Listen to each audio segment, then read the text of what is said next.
हामीले यो नदीनाला सरसफाइ गर्दै जाँदाखेरि बच्चा मरेका बच्चा भेटियो, ठाउँ ठाउँमा सर्पहरू भेटियो।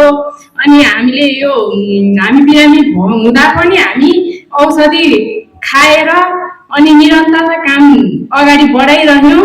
त्यसले गर्दाखेरि हामी धेरै खुसी छौँ र यो कार्यक्रम सम्पन्न भए सँगसँगै सबैजनालाई यस्तो यो गर्मीको सिजनमा पनि सुख दुःख गरेर साथीसँग मिलेर दुःख साट गरेर पनि अगाडि बढ्दै गरेको हुनाले यो 1 महिना काम गर्न अगाडि बढेर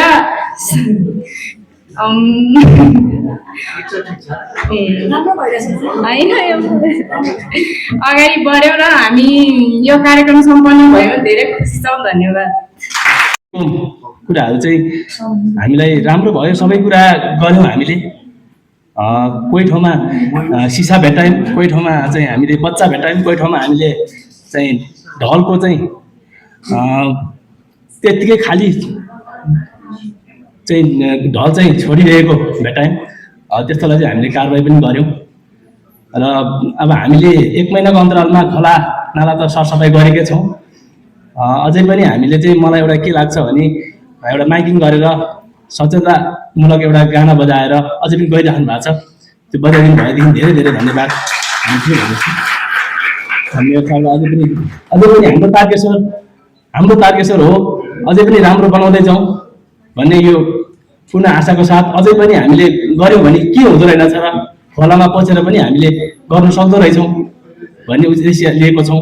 अझै पनि हामीले अर्कोचोटि पनि हामीले यसै गरी 6 महिना वर्ष दिनमा हामीले सफा गर्दै गयौँ भने हाम्रो खोलानाला सरसफा हुन्छ भन्ने आशा लिएको छु। यति नै भन्दै सबैलाई नमस्कार। सफा चिज हो। सफा चिजमा हामीले र हामीले नै सफा गर्न जानु पर्यो।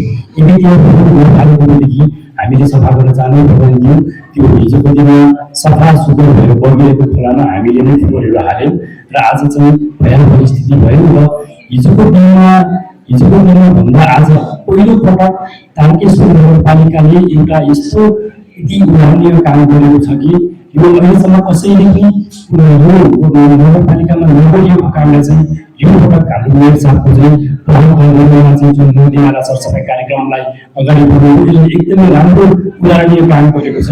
र म यसको लागि नगरपालिका सिंह नगरपालिकालाई नगर प्रमुखलाई धेरै धेरै धन्यवाद दिन चाहन्छु। र आगामी दिनमा पनि अहिले हामीले नदीनाला सरसफाइलाई कसरी निरन्तरता दिने, अब यसमा नदीमा नपाल्ने गर्नको लागि नगर्नको लागि अब हामीले के गर्ने त?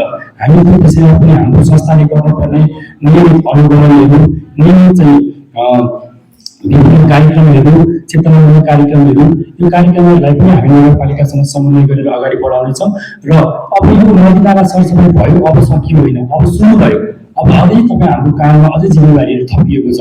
किनकि सफा त हामीले गऱ्यौँ तर यसलाई मेन्टेन गर्न सकेनौँ भनेदेखि यो सरसफाइ गरेको कार्यक्रमलाई औचित्य हुँदैन। त्यस कारणले गर्दा आगामी दिनमा हाम्रो संस्थाले यसलाई एकदमै निगरानीहरू गर्नेछ र निगरानीहरू गरेर कसरी नदीनालामा फोहोरहरू फ्याँक्नुहुन्छ भने हामीले प्रहरीहरूलाई जानकारी गराएर उहाँहरूलाई कानुनी दायरामा लिएर आउनको लागि के कसरी अगाडि बढ्न सकिन्छ त्यसको लागि पनि हामी अगाडि बढ्नेछौँ। र फेरि पनि भोलिको दिनमा पनि नगरपालिकाले यस्तै उहाँहरूले कामहरू गर्नेछन् र हाम्रो नगरपालिका स्वच्छ सफा र हराभरा बनाउने कामहरूमा अगाडि बढ्नेछन् भन्दै म आफ्नो मन्तव्य यही टुङ्ग्याउन चाहन्छु। हस्त धन्यवाद।